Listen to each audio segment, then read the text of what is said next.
Ir 1936. gads.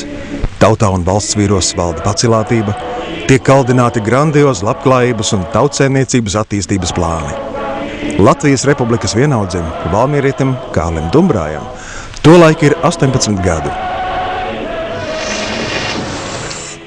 Piedzimti reizē ar valsti un jau nodzīvots ir jau varētu tik ilgus gadus kopā, redzot, kā valsts izauga, attīstījās, tikai domāju, ka var priecāties.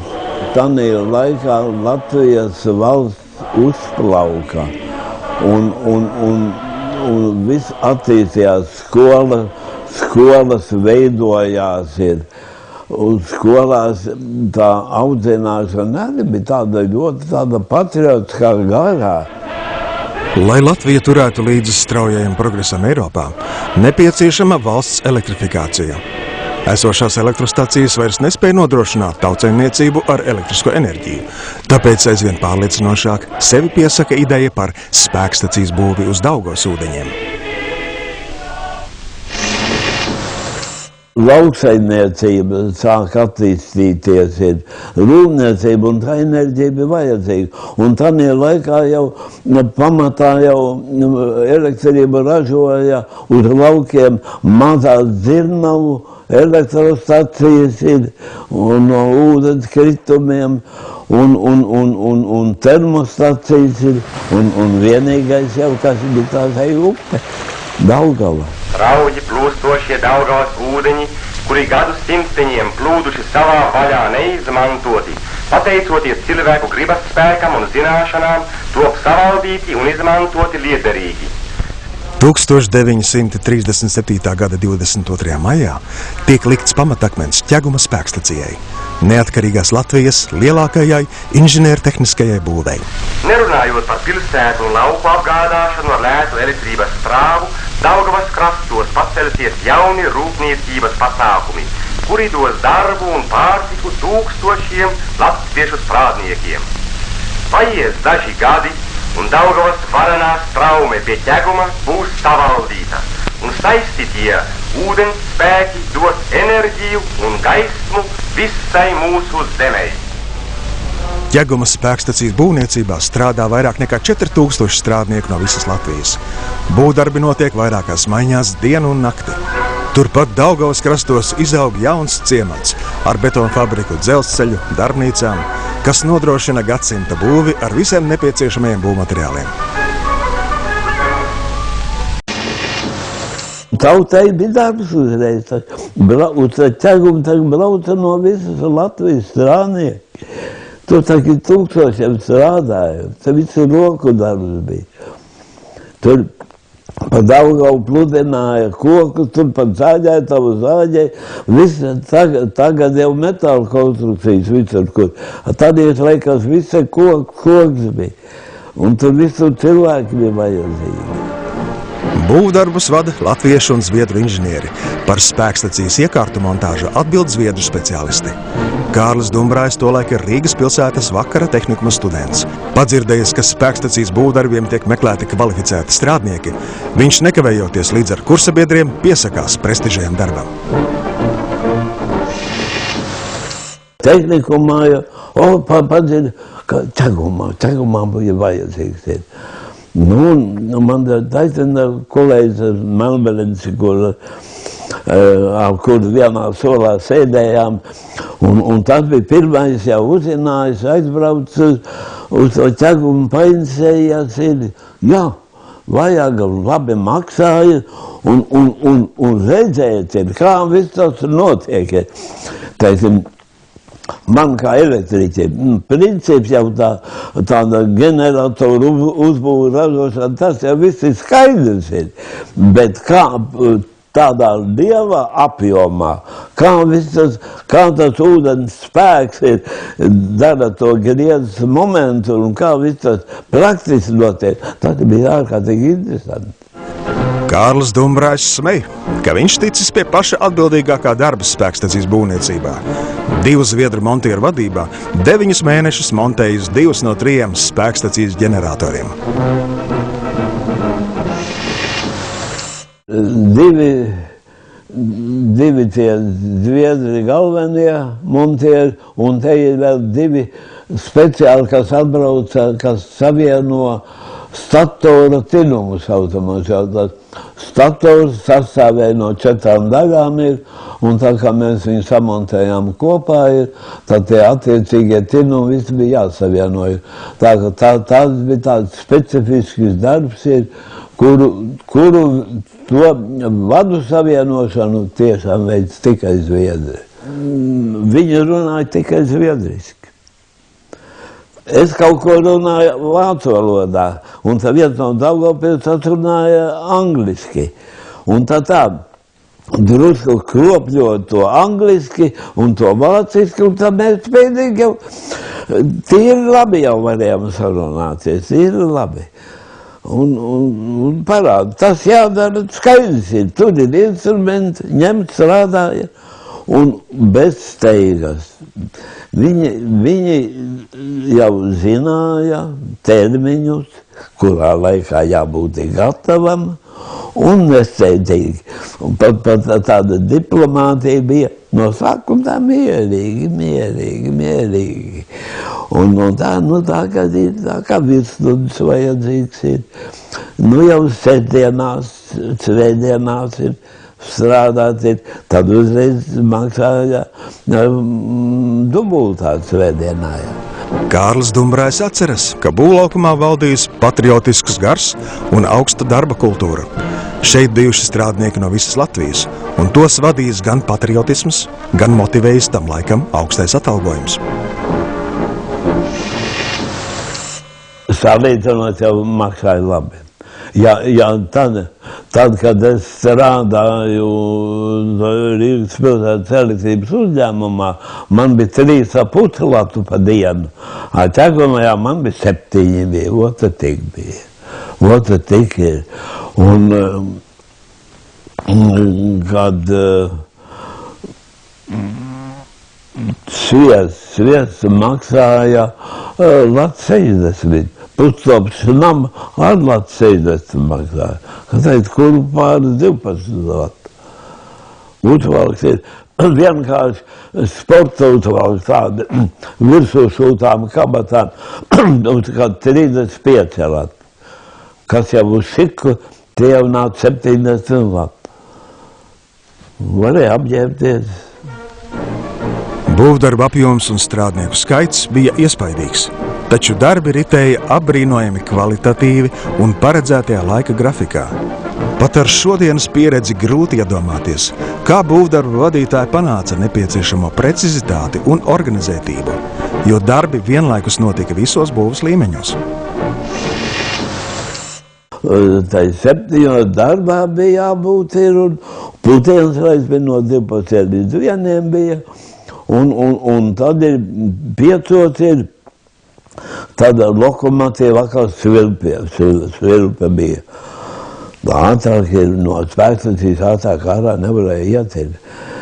Tad, kad tā jau gan mēs tos kombinācijas jau novilkām jau, un tā kā tad svilpe ir, tad pa steigu staciju prom uz vilcienu. Teiksim, tādi betonētāji un visi tie strādāja maiņām savu diennakti gāja. Tie strādāja nepārtraukti. Ļoti daudz bija no Latgales bija. Jo kur jau bija toreiz arī vairāk vai mazāk tāds bezdarbs jau vēl bija uz laukiem. Un tā ļoti brauca jau, es nezinu, vai tas tā bija norādīts, vai kad, piemēram, tie kokamatnieki, galvnieki, brauca ar saviem instrumentiem, tad cirvi zāģi, katram jau savīru, sava kaste līdzi saviem instrumentiem, un ar tiem viņš tur strādāja. Ņemot vērā iekārtu sarežģītību, no strādniekiem tika prasīta precizitāte un atbildība. Bija saucamā kā tāda valsts kontrole, valsts inspekcija tehniskā. Teiksim, viņi jau nenāca pie katras detaļas, teiksim tā, bet bija ļoti tāds svarīgs moments. Apakšā ir turbīna, nāk vārsta vertikāli, tad starpvārsta un pašā augšā generators ir. Tā vertikālā vārsta no 3 daļām sastāv.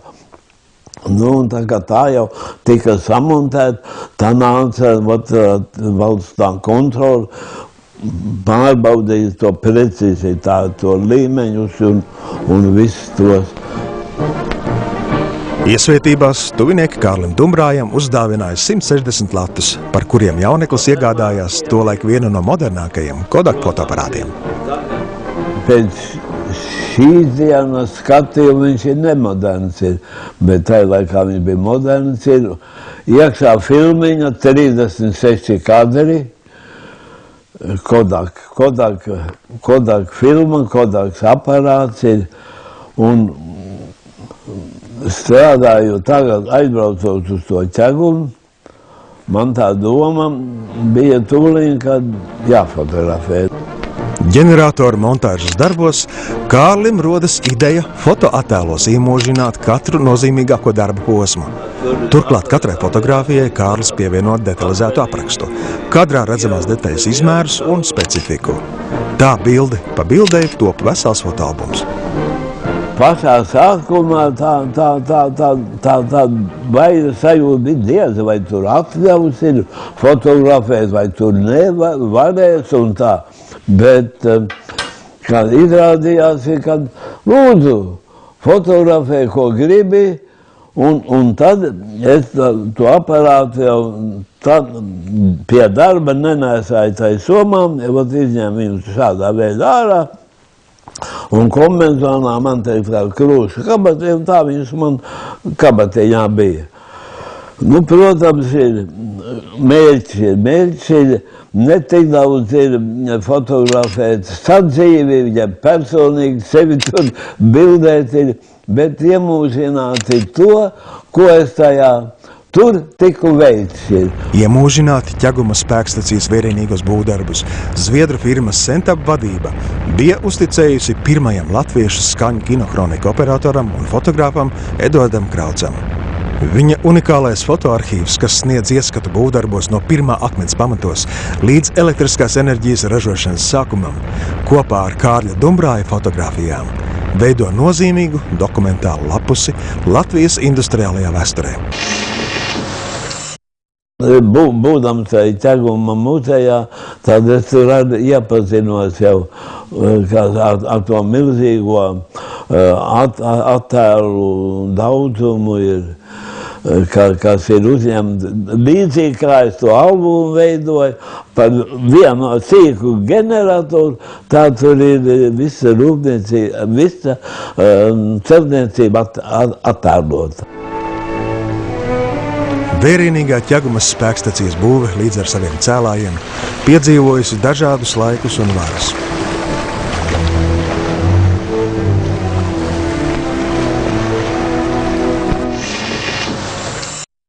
Latvijas vienaudzis Kārlis Dumbrājs ir viens no retajiem, kura atmiņas un piedzīvoto mums ir gods uzklausīt. Ir piepildījies viņa gadu desmitiem lolotais sapnis – atkal nokļūt hidroelektrostacijā un ieraudzīt to šodienas acīm.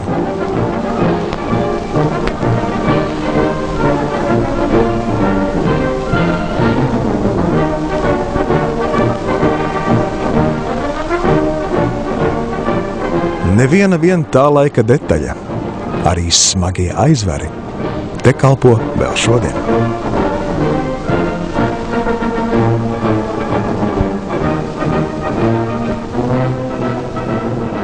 Šodien ieraugot to vadības, man ir pārsteigums. Jo es atceros, pirmsākumā tā vadības pults bija tāda liela, ar visādiem instrumentiem un schēmām un pogām un tā tālāk. Un šodien es ieraudzīju, un datorus ir, un uz kuriem tur viss parādās ir, un ļoti vienkārši. Es šodien tur neko neorientēju pie tādas vadības puses. Pie tām vecām to laiku. Tur bija sēmas jau, tad tur es varēju saprast, kuras reizes, kā varbūt tur būtu jāieslēdz, jāizslēdz, kādas pogas jāspēj. Bet viss aizgāja jau uz priekšu daudz. Lai arī spēkstacija piedzīvojusi pamatīgu modernizāciju, Kārlis secina, ka elektroenerģijas iegūšanas principi palikuši nemainīgi. Nu, pa tādu gabaliņu tāds neliels skapīts bija, un no kura tad gāja 2 stieņi augšā uz ieroces generatoru uz to pašu galvu.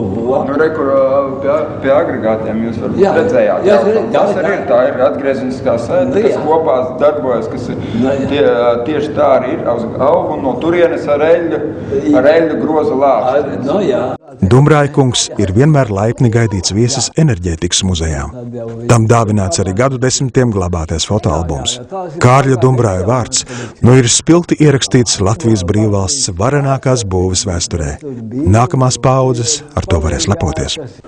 Vai tas bija darbs, ko jūs ar lepnumu darījāt? Kā, nu ne, pirmā būve, kur Latvijā tapa un tik grandiozai, kura deva gaismu un attīstību visai Latvijai, un pamatojoties uz to, es esmu lepnis vēl šodien, līdz ar ķegumu jau atzima visa tautsaimniecība Latvijā. Ir laukiem, ir vajadzēja elektrība, ir rūpniecībai vajadzēja, un viss gāja attīstījās. Visa Latvija dienā patērē 550 000 kWh. Ķegums ar Daugavas ūdeņu radīto enerģiju atbrīvo mūs no rūpēm par ogļu iegādi, samazina uz pusi kurinamā patēriņu un dod lielu valūtas ietaupījumu. Lai arī šie vārdi teikti pirms vairāk nekā pusgadsimta, tie ir aktuāli arī laikā, kad Latvijai jānostiprina sava enerģētiskā neatkarība.